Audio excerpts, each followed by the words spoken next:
Gangster Atiq Ahmad और उसके भाई अशरफ अहमद की 15 अप्रैल की देर रात को उत्तर प्रदेश के प्रयागराज में मेडिकल के लिए ले जाते समय गोली मारकर हत्या कर दी गई। गौरतलब है कि इससे 2 दिन पहले यानी 13 अप्रैल को अतीक अहमद के बेटे असद व शूटर गुलाम को यूपी एसटीएफ ने उत्तर प्रदेश के झांसी में एनकाउंटर में मार गिराया था, जिसके बाद असद को प्रयागराज स्थित कसारी मसारी कब्रिस्तान में 15 अप्रैल को ही सुपुर्द खाक कर दिया गया। गौरतलब है कि प्रदेश के मुख्यमंत्री योगी आदित्यनाथ के माफिया नेटवर्क को मिट्टी में मिला देने के ऐलान के बाद पुलिस लगातार माफिया अतीक अहमद के नेटवर्क पर शिकंजा कस रही थी कि जिस अतीक अहमद के खिलाफ पीड़ित परिवारों ने मुकदमा दर्ज कराया उसके परिवार के खिलाफ, वह समाजवादी पार्टी के द्वारा पोषित माफिया है और उसकी कमर पर तोड़ने का काम हमारी सरकार ने किया है।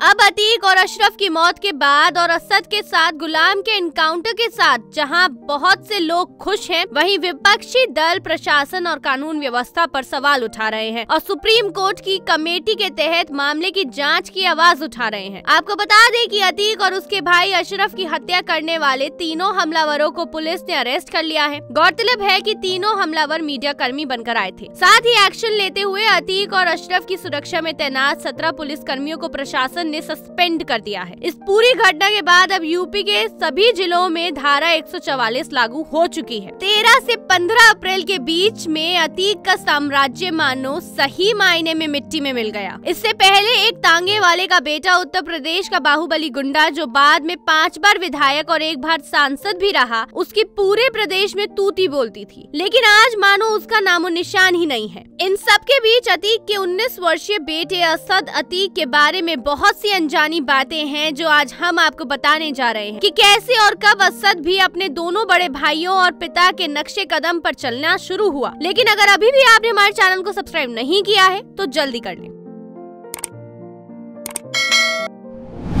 अतीक अहमद के 5 बेटे हैं। पहला बेटा उमर अहमद लखनऊ जेल में और दूसरा बेटा अली प्रयागराज की नैनी जेल में बंद है। तीसरा बेटा असद, जो अब तक फरार चल रहा था लेकिन फिर 13 अप्रैल को एनकाउंटर में मार गिराया गया, और 2 सबसे छोटे बेटे एजम और अबान बाल संरक्षण गृह में रखे गए हैं। इन सब में असद पढ़ाई में अच्छा था। उसने लखनऊ के एक नामी कॉलेज से 12वीं की परीक्षा पास की थी और उसने आगे कानून की पढ़ाई करने का फैसला किया था। इसके लिए वो विदेश जाने का प्लान कर रहा था। असद पढ़ाई के सिलसिले में विदेश जाना चाहता था, लेकिन अतीक, अशरफ और उसके दोनों बड़े भाइयों के आपराधिक रिकॉर्ड के चलते उसका पासपोर्ट क्लियर नहीं हो पा रहा था।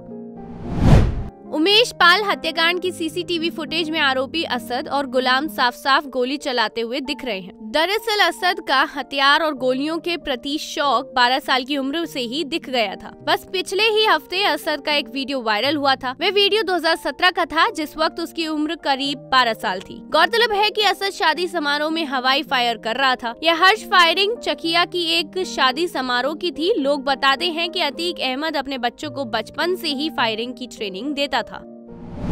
मीडिया रिपोर्ट्स के मुताबिक असद ने प्रयागराज के बिशप जॉनसन से अपनी पढ़ाई की शुरुआत की और वो उस वक्त अपनी क्लास का टॉपर स्टूडेंट था। टॉपर होने के साथ साथ वो गुस्सैल भी था। उसका गुस्सा घर के साथ अक्सर स्कूल में भी सामने आता था। जब वो छोटा था तो स्कूल में एक रस्साकसी प्रतियोगिता में अपनी क्लास को रिप्रेजेंट कर रहा था। उस रस्साकसी के मैच में उसकी टीम हार गई। असद को इतना गुस्सा आया कि उसने मैच में रेफरी बने टीचर को ही पीट दिया था। इसके बावजूद स्कूल प्रबंधन को माफिया के परिवार का इतना डर था कि उसने अपने टीचर की पिटाई की शिकायत थाने में नहीं की थी।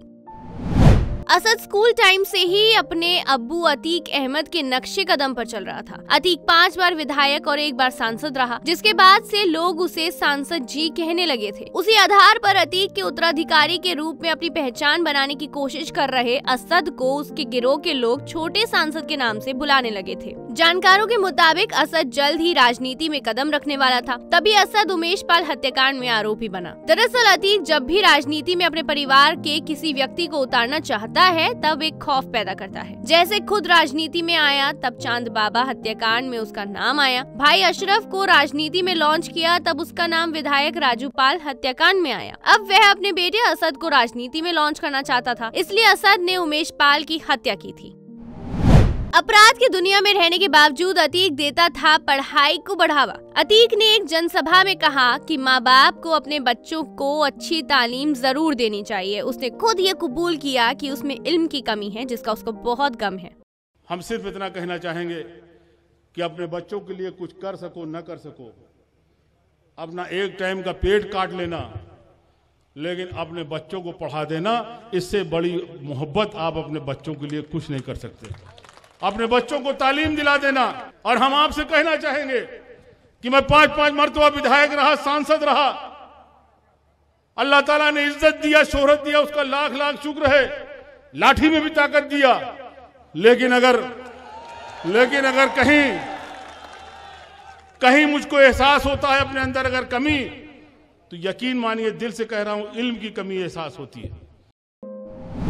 असद को उमेश पाल हत्याकांड में मुख्य आरोपी बनाया गया था, जिसके बाद उस पर एक मामला दर्ज था। वहीं बाप अतीक अहमद पर 101 केस दर्ज हैं और मां शाइस्ता परवीन पर 4 केस। इसके अलावा चाचा अशरफ के खिलाफ 52 और बड़े भाई अली के खिलाफ 6 मामले दर्ज हैं, तो दूसरे बड़े भाई उमर के खिलाफ 2 केसेस हैं।